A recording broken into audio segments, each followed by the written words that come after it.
चलो कक्षा 9 वाले जल्दी से अपना हिंदी का वार्षिक परीक्षा का पेपर देख लो और इस पेपर को देखने के बाद और पढ़ने के बाद परीक्षा में आग लगा देना, क्योंकि पूरा का पूरा पेपर आपकी परीक्षा में छपने वाला है। आपको इस पेपर का संपूर्ण उत्तर इसी वीडियो में मिलने वाला है। तो पेपर को पूरा देखने से पहले जल्दी से आप इस वीडियो को आपके सभी मित्रों, दुश्मनों, भाई बहनों सभी के साथ शेयर कर दीजिएगा। इसके साथ आपको इस वीडियो को लाइक कर देना है।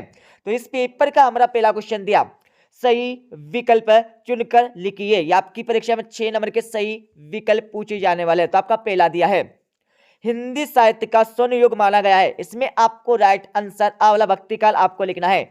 दूसरा आपका दिया है, मेघ आए किसकी रचना है। इसमें आपको ब वाला सर्वेश्वर दयाल सक्सेना आपको लिखना है। तीसरा आपका देख लेगा, काव्य के वेद माने गए। इसमें आपको राइट आंसर आ वाला 2 आपको लिखना है। चौथा आपका सही विकल्प देख लीजिएगा, जूरी के साले का नाम था। इसमें आपको राइट आंसर सा वाला गया आपको लिखना है। अब आपका पांचवा सही विकल्प देख लीजिएगा, शब्दों के सार्थक यो को कहते हैं। इसमें आपको राइट आंसर सा वाला वाक्य आपको लिखना है। अब आपका छठा सही विकल्प देख लीजिएगा, इस जल पल्ले में पाठ की विधा है। इसमें आपको राइट आंसर बा वाला रिपोर्टाज लिखना है। अच्छे से लिख लीजिएगा और याद कर लीजिएगा। अब इस पेपर का हमारा अगला क्वेश्चन दिया है। इस क्वेश्चन में आपको खाली इस स्थानों की पूर्ति करना है। ये आपकी परीक्षा में 6 नंबर के खालतन पूछे जाने वाले। तो आपका पहला दिया है, केदी और कोयल दोनों ही खालतन देश के वासी है। इसमें आपको राइट आंसर गुलाम लिखना है। दूसरा आपका देख लिखा, छंद के अंतिम वर्णों की आवृत्ति खालतन कहलाती है। इसमें आपको राइट आंसर टुक लिखना है। अब यहाँ पर अगला देख लीजिएगा, बौद्धिक शब्द का मूल शब्द खालतन है। इसमें आपको राइट आंसर बुद्धि आपको लिखना है। और चौथा आपका देख लीजिएगा, जानवर में गधा सबसे ज्यादा खालतान समझा जाता है। तो इसमें आपको बुद्धिहीन लिखना है। अब आपका पांचवा देख लीजिएगा, पांचवें में क्या करना है, आपको अलंकार बताना है। इस पंक्ति में कौन सा अलंकार है। तो इसमें आपको अनुप्रास अलंकार लिखना है। अब आपका छठा खालतान देख लीजिएगा, रीढ़ का डी एकांकी में कुल खालतन पात्र है। तो इसमें आपको राइट आंसर 6 लिखना है। तो अच्छे से याद कर लीजिएगा। अब इस पेपर का हमारा अगला क्वेश्चन दिया है। इस क्वेश्चन में आपको सही जोड़ी का मिलान करना है। यह आपकी परीक्षा में 6 नंबर की सही जोड़ी पूछी जाने वाली है। तो यहाँ पर सही जोड़ी का मिलान कर लीजिएगा। विभीषिका इसमें आपको लिखना होगा, भयंकरता आपको लिखना है। नैतिक का विलोम इसमें आपको लिखना होगा, यहाँ पर अनैतिक लिखना है। हरिशंकर परसाई इसमें आपको लिखना होगा, प्रेमचंद के फटे जूते। अश्रु का तद्भव इसमें आपको लिखना होगा, यहाँ पर चावला आंसू लिखना है। कबीरदास में आपको खवल लिखना है। सवैया में आपको वर्णिक छंद लिखना है। अब इस पेपर का हमारा अगला क्वेश्चन देख लीजिएगा, जिसमें आपको क्या करना है, एक शब्द अथवा एक वाक्य में उत्तर लिखना है। यह आपकी परीक्षा में 6 नंबर का प्रश्न पूछे जाने वाला है। तो आपका पहला दिया है, ज्ञान की तुलना किससे की गई है। तो इसमें आपको लिखना होगा हाथी से। हाथी से ज्ञान की तुलना की गई है। अब आपका दूसरा क्वेश्चन दिया है, विस्तृत कलेवर वाले काव्य को क्या कहते हैं। तो इसमें आपको लिखना होगा महाकाव्य आपको लिखना है। अच्छे से आप लिख लीजिएगा और याद कर लीजिएगा। अब यहाँ पर तीसरा क्वेश्चन आपका दिया, हिंदी का उपन्यास सम्राट किसे कहा जाता है। तो इसमें आपको लिखना होगा मुंशी प्रेमचंद। मुंशी प्रेमचंद आपको तीसरे क्वेश्चन का उत्तर लिखना है। अब यहाँ पर चौथा क्वेश्चन देख लीजिएगा, लोक में प्रचलित उक्ति क्या कहलाती है। तो इसमें आपको लिखना होगा लोकोक्ति आपको लिखना है। अच्छे से आप लिख लीजिएगा और याद कर लीजिएगा। अब यहाँ पर पांचवा क्वेश्चन आपका दिया है, तो इसका उत्तर आप लगा लीजिएगा। इसमें आपको लिखना होगा एक सामाजिक समस्या। एक सामाजिक समस्या आपको यहाँ पर 5वें क्वेश्चन का उत्तर लिखना होगा। अब यह छठा आपका क्वेश्चन देख लीजिएगा, रेणु के प्रसिद्ध आंचलिक उपन्यास का नाम है। तो इसमें आपको लिखना मेला आंचल। क्या लिखना, मेला आंचल आपको यहाँ पर लिखना होगा। छठे क्वेश्चन का उत्तर। अब आपका अगला क्वेश्चन देख लीजिएगा। इस क्वेश्चन में आपको सत्य एवं असत्य बताना है। यह आपकी परीक्षा में 6 नंबर के सत्य असत्य पूछे जाने वाले हैं। तो आपका पहला दिया है, माखनलाल चतुर्वेदी की रचना साहित्य देवता है। तो बिल्कुल ये हमारा सत्य हो जाएगा। दूसरा आपका दिया है, प्रबंध काव्य में छंदों में पूर्वापर संबंध नहीं होता है, असत्य हो जाएगा। तीसरा आपका दिया है, लड़की की मां मर चुकी थी, बिल्कुल मर चुकी थी, यहाँ पर सत्य हो जाएगा। चौथा आपका दिया है, किरण शब्द का पर्यायवाची शब्द रश्मि है। तो बिल्कुल हमारा है, सत्य हो जाएगा। अब आपका पांचवा देख लीजिएगा, उमा से शंकर का विवाह हो गया था। तो नहीं हुआ था, असत्य हो जाएगा। और आपका छठा दिया है, कहानी गद्य की गौण विधा में आती है, बिल्कुल आती है, सत्य हो जाएगा। ठीक है। अब यहाँ पर 2-2 नंबर के क्वेश्चन देख लीजिएगा। आपका छठा क्वेश्चन दिया है, छायावाद की आपको 2 विशेषता लिखना होगा परीक्षा में। और इसके अति वाले क्वेश्चन में आपको प्रयोगात की 2 विशेषता लिखना है। तो इन सभी के उत्तर आपको बता देंगे इस वीडियो के लास्ट में। अब यहाँ पर सातों क्वेश्चन आपका देख लिया, सातवीं के बाद आपका आठवां क्वेश्चन दिया है, आठवीं के बाद आपका नौवां क्वेश्चन दिया है। इन सभी के आंसर आपको बता देंगे इस वीडियो के लास्ट में। अब यहाँ पर 10वां प्रश्न आपका दिया है, यमक अलंकार की परिभाषा उदाहरण सहित आपको लिखना है और इसके अति वाले क्वेश्चन में आपको उत्प्रेक्षा अलंकार की परिभाषा उदाहरण सहित लिखना होगा।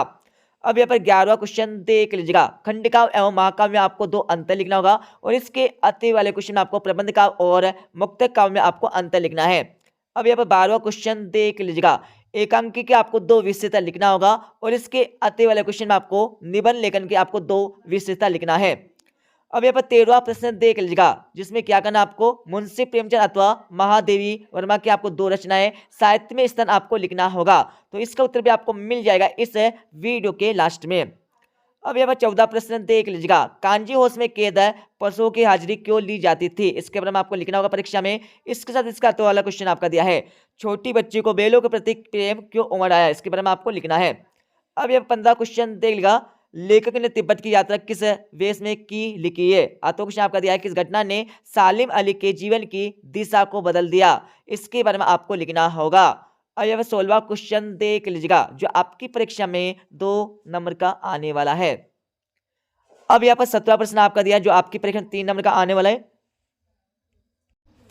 17वीं के बाद यहाँ पर हमारा 18वां प्रश्न देख लीजिए, जिसमें आपको क्या करना है, काव्यांश को पढ़ने के बाद आपको संदर्भ प्रसंग से आपको भावार्थ लिखना है। इसका उत्तर भी आपको बता देंगे इस वीडियो के लास्ट में। अब इस पेपर का हमारा 19वां प्रश्न देख लिया, जिसमें आपको क्या करना है, गद्यांश को पढ़ने के बाद आपको संदर्भ प्रसंग एवं आपको वाक्य करना है। ठीक है, तो इसका उत्तर भी आपको मिल जाएगा इस वीडियो के लास्ट में। इसके साथ इस पेपर का हमारा अगला क्वेश्चन देख लीजिएगा, 20वां क्वेश्चन आपका दिया है, अपने गांव या शहर पर एक अनुच्छेद आपको लिखना है। इसके साथ इसका अति वाले क्वेश्चन में आपको वार्षिक परीक्षा की तैयारी पर पिताजी से किए गए संवाद आपको लिखना है। अब यहाँ पर 21वां प्रश्न देख लीजिएगा, इस क्वेश्चन में आपको क्या करना है, अपठित काव्यांश अथवा गद्यांश को पढ़कर नीचे पूछे गए प्रश्नों के उत्तर आपको देना होगा परीक्षा में। तो आप इस गद्यांश काव्यांश को अच्छे से पढ़ लीजिएगा। इसको पढ़ने के बाद इसके नीचे आपको 3 क्वेश्चन दिए, तो इनके आंसर आपको स्वयं लगाना है अपनी बुक से देखकर। ठीक है, उसके बाद इसका अत्य वाला क्वेश्चन देख लीजिएगा, इसमें आपको क्या करना है, इसमें भी आपको एक है अपठित काव्यांश गद्यांश दिया, इसको अच्छे से पढ़ लीजिएगा। इसको पढ़ने के बाद इसके नीचे आपको क्वेश्चन दिए, तो आपका पहला क्वेश्चन देख लीजिएगा। पहले क्वेश्चन में आपको क्या करना है, इस गद्यांश का आपको शीर्षक बताना है। तो इसमें आपको राइटर से लिखना होगा, यहाँ पर आधुनिक बाजारवादी आपको लिखना है। ठीक है, ये हमारा शीर्षक हो जाएगा। उसके बाद आपको दूसरा दिया हमारा, 21वीं सदी का इंसान एंजॉय क्यों नहीं कर पाएगा। तो दोस्तों इसको तो आपको कहाँ से लिखना है, यहाँ से लेकर। ठीक है, यहाँ से लेकर आपको इसका आंसर लिख देना है। ठीक है, और आपका तीसरा क्वेश्चन दे, इसमें आपको क्या करना है, सारांश आपको लिखना है। तो सारांश तो आप अपने मन से लिख सकते हैं इस क्वेश्चन में। ठीक है, अब यह 22 क्वेश्चन आपका दिया है, अपने कक्षा शिक्षक को अर्ध दिवस के अवकाश हेतु आवेदन पत्र आपको लिखना होगा परीक्षा में, और इसके अति वाले क्वेश्चन में आपको क्या करना है, पत्र लिखना है। ठीक है, तो अच्छे से याद कर लीजिएगा। अब इस पेपर का हमारा 23वां प्रश्न देख लिया, जिसमें आपको क्या करना है, किसी एक विषय पर आपको रूपरेखा सहित निबंध लिखना है परीक्षा में। तो आप एक निबंध याद कर लीजिएगा। ठीक है, अब मैं आपको इस पेपर का संपूर्ण उत्तर बता देता हूं। तो अब यहाँ पर इस पेपर का पूरा यहाँ पर सॉल्यूशन देख लीजिएगा। यहाँ पर 1 से लेकर आपका मतलब पहले क्वेश्चन का आंसर आपका हो जाएगा। ठीक है, और दूसरे का आंसर आपका हो जाएगा। दूसरे के बाद यहाँ पर तीसरे क्वेश्चन का आंसर आपको दिया है। तीसरे के बाद यहाँ पर हमारा चौथे क्वेश्चन का आंसर आप नीचे देख लीजिएगा। चौथे के बाद आपको 5वें क्वेश्चन का आंसर मिल जाएगा। अब आप देख लीजिएगा 6 से लेकर यहाँ पर 23 तक के आंसर मैं बता देता हूँ। तो आप यहाँ पर 6 से लेकर 23 तक के आंसर देख लीजिएगा। ये हमारा 6ठे प्रश्न का उत्तर आपका हो जाएगा, अच्छे से लिख लीजिएगा। और इसको लिखने के बाद इसके नीचे आपको 6ठे क्वेश्चन का अतवे वाला का आंसर भी मिल जाएगा। ठीक है, और यहाँ पर 7वें क्वेश्चन का आंसर आपको दिया है, 8वें का आंसर आपको मिल जाएगा। 8वें के बाद नीचे वाला हमारा 9वें का आंसर आपको मिल जाएगा। 9वें के बाद आगे हम चलेंगे तो आपको 10वें प्रश्न का उत्तर मिल जाएगा। 10वें के बाद आगे हम चलेंगे तो यहाँ पर हमारा 11वें प्रश्न का उत्तर आपको मिल जाएगा। ठीक है, तो अच्छे से याद कर लीजिएगा। 11वें के बाद आगे हम चलेंगे तो यहाँ पर आपको 12वें प्रश्न का उत्तर मिल जाएगा। 12वीं के बाद आगे हम चलेंगे तो यहाँ पर हमारा 13वें प्रश्न का उत्तर आपको मिल जाएगा। ठीक है, 13वीं के बाद यहाँ पर हमारा 14वें प्रश्न का उत्तर आपको दिया है। 14वें के बाद आगे हम चलेंगे तो आपको यहाँ पर 16वें सॉरी यहाँ पर माफ करना, ये हमारा 15वें प्रश्न का उत्तर आपका हो जाएगा। ठीक है, 15वें के बाद आगे हम चलेंगे तो यहाँ पर आपको 16वें प्रश्न का उत्तर आपको मिल जाएगा। ठीक है, अच्छे से याद कर लीजिएगा। याद करने के बाद यहाँ पर हमारा 17वें प्रश्न का उत्तर आपको दिया है। 17वें के बाद आगे हम चलेंगे तो आपको यहाँ पर 18वें प्रश्न का उत्तर आपको मिल जाएगा। 18वें के बाद आगे हम चलेंगे तो आपको यहाँ पर 19वें प्रश्न का उत्तर आपको मिल जाएगा। 19वें के बाद आगे हम चलेंगे तो आपको यहाँ पर 20वें प्रश्न का उत्तर आपको मिल जाएगा। अच्छे से लिख लीजिएगा अपनी रफ कॉपी में और याद कर लीजिएगा। इसके साथ आपको दोस्तों क्या करना है, 21वां, 22वां एवं 23वें का आंसर आपको स्वयं अपनी बुक से देखकर याद कर लेना है। ठीक है, तो मिलते हैं अगले वीडियो में। जब जय हिंद, वंदे मातरम।